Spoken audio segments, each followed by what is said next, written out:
bonjour à tous. Eh bien, ça y est, nous sommes avec Samuel à Puno, à 3800 mètres d'altitude, après un séjour à la Rinconada en très haute altitude.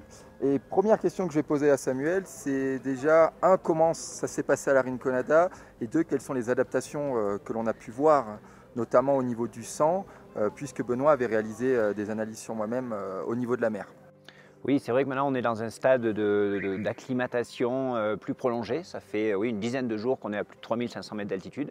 Donc ça, c'est déjà un temps passé et un niveau d'altitude qui sont importants.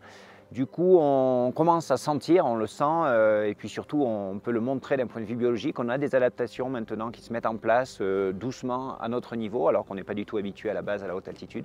Des adaptations qui se mettent en place en particulier au niveau du sang. Et Benoît avait réalisé des analyses de sang chez toi. Et là, on peut s'attendre maintenant à voir quelques évolutions. Justement, Benoît m'avait dit que j'avais environ 45% de taux d'hématocrite.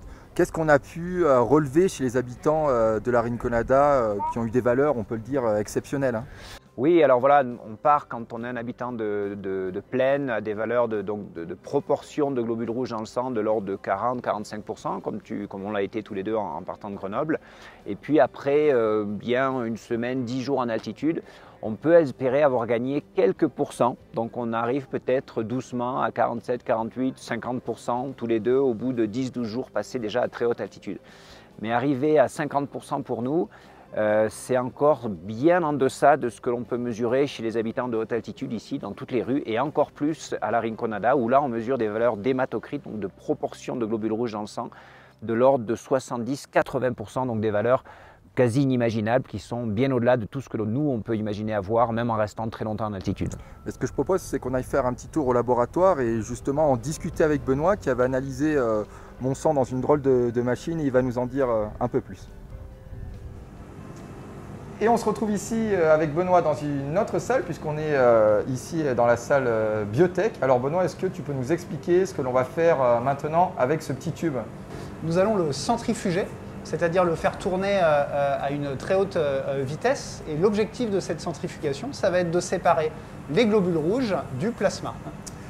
Donc là, tu vois Axel, on a donc fini de centrifuger ton tube de sang.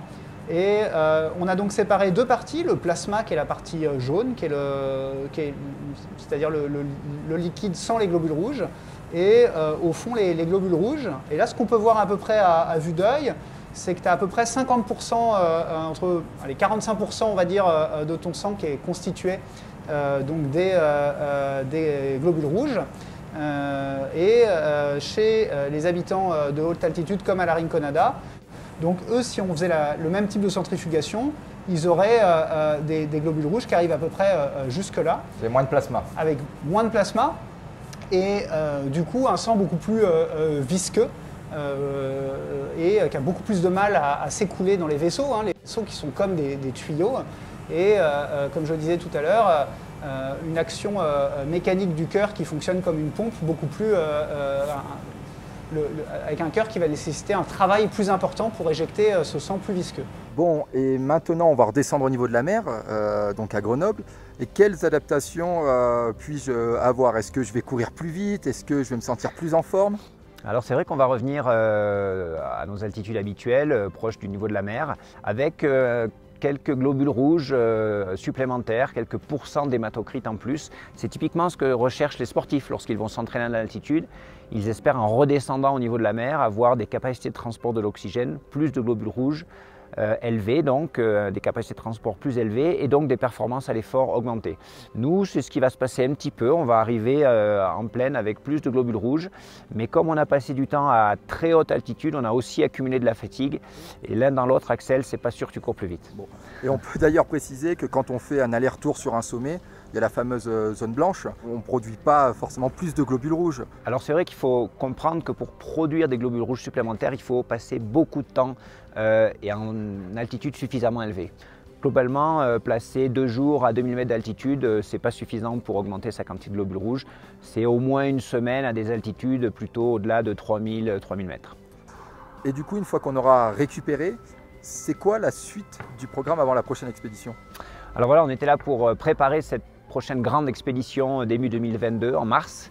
Donc on a récolté un certain nombre d'informations, organisé des choses ici et maintenant on va vraiment affiner la programmation, le matériel, les analyses que l'on va réaliser, toute l'équipe aussi, préparer l'équipe, bien se coordonner pour arriver tout de suite ici prêt à travailler intensément, que ce soit chez les adultes, chez les enfants, dans 3 villes différentes du Pérou. Eh bien merci. À bientôt. Merci à tous de nous avoir suivis, donc à très vite pour la suite des aventures avec Expédition 5300.